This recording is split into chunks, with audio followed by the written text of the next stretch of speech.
Hello les copains, cette fois-ci je vous fais une vidéo de la Nouvelle-Zélande dans la baie de Island Bay où je suis arrivé. Donc j'ai fait Rarotonga, Island Bay avec un Bali 4.5 que j'ai trouvé à Papeete.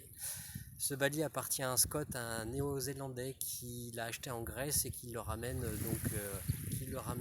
en Nouvelle-Zélande pour faire du charter.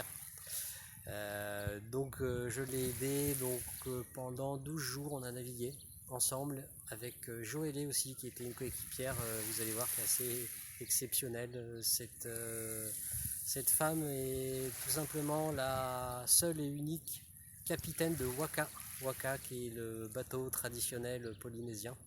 C'est la seule en Polynésie à être capitaine de ce type d'embarcation et qui se déplace grâce aux étoiles. Donc j'ai appris pas mal de choses dans cette navigation. Vous allez la voir, elle n'est pas de tourpeau et on a eu plein d'avaries et grâce à Scott on a réussi à les résoudre heureusement. La mer était très agitée, donc c'était pas de tourpeau. On arrive en fin de saison, il faut le savoir, donc c'est vrai que les conditions sont pas forcément idéales, mais en tout cas j'ai appris plein de choses et donc je vais vous faire partager ces moments-là, des images que j'espère vont vous intéresser. Puis vous allez voir à la fin j'ai un petit coup de cœur pour un petit chant qu'il va y avoir à la fin. Donc je vous laisse avec cette vidéo et j'espère que vous l'apprécierez autant que moi j'ai pu apprécier ce voyage qui était pour moi très symbolique et vous allez savoir pourquoi aussi. A bientôt.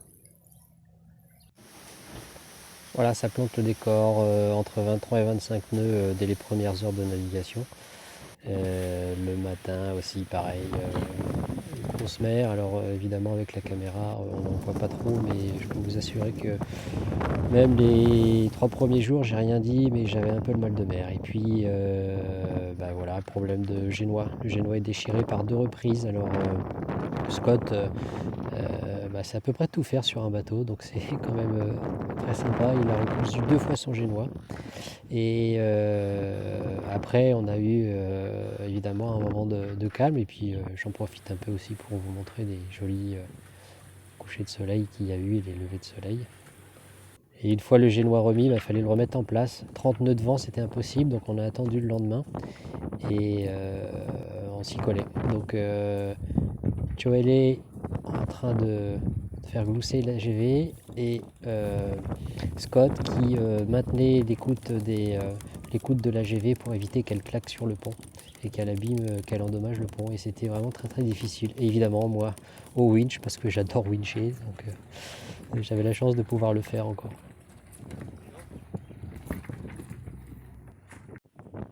Vous connaissez les cours d'anglais? Where is Brian? Brian is in the kitchen. Là, c'était Where is Scott? Hey Scott. Scott is in the sailbag. Yeah, okay. Now this is better. I can see you.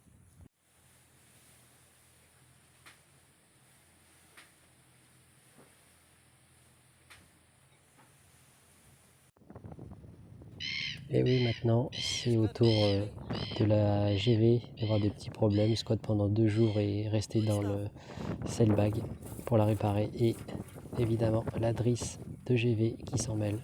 Mais bon, ça, c'était pas très grave.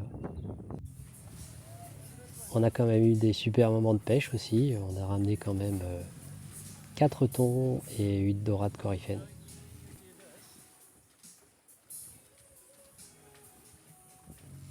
Et en plus, comme vous pouvez le voir, tout en musique.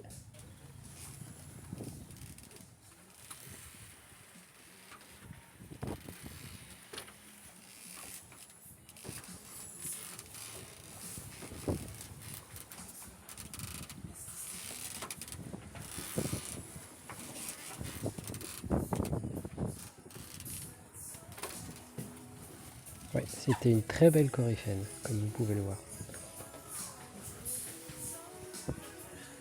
Yeah, well done.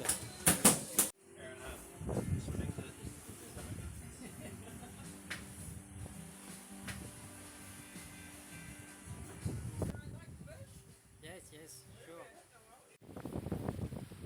Alors on parle souvent de l'équateur, le passage zéro, le passage à l'équateur, mais ce qui m'a vraiment marqué, moi, c'est le passage d'ouest en est, où on se retrouve depuis 1 an que je navigue, je me retrouve toujours à des positions quelques degrés ouest, et là on passe à 180 degrés est, 179 degrés est, 178 degrés est. Ça veut dire quoi? Ça veut dire que je suis sur le chemin du retour.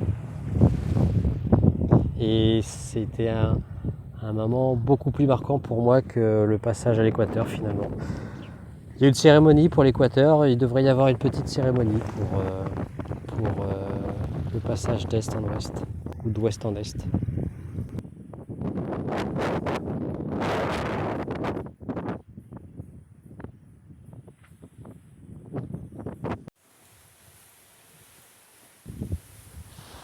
La mer était vraiment agitée, hein, entre 3 et 5 mètres de vague. Mais qu'est-ce que c'est beau quand elle est agitée.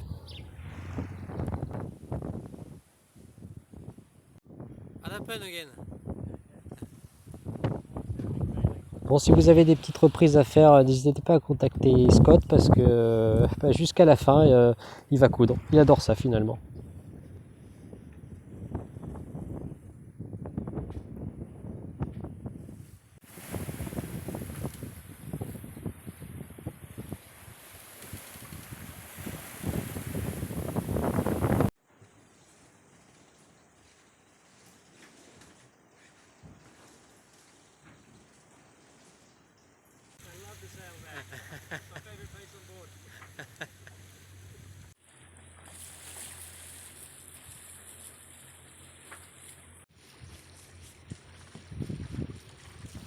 Voilà, c'est les 2 derniers jours de navigation, alors un peu de sérénité parmi nous. On voit qu'on arrive, les oiseaux aussi viennent nous dire bonjour.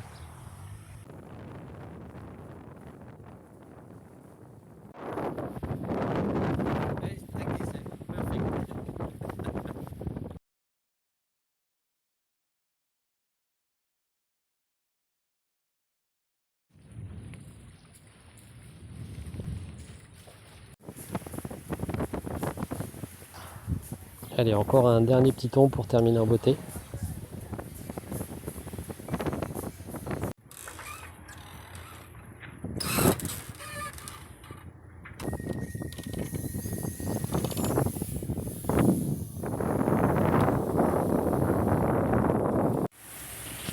Et Mehdi et Nike, son frère, qui nous font un petit coucou, mais vous ne saurez pas pourquoi ils sont venus nous voir. Voilà, arrivé à Island Bay. Island Bay, donc la pointe de la Nouvelle-Zélande.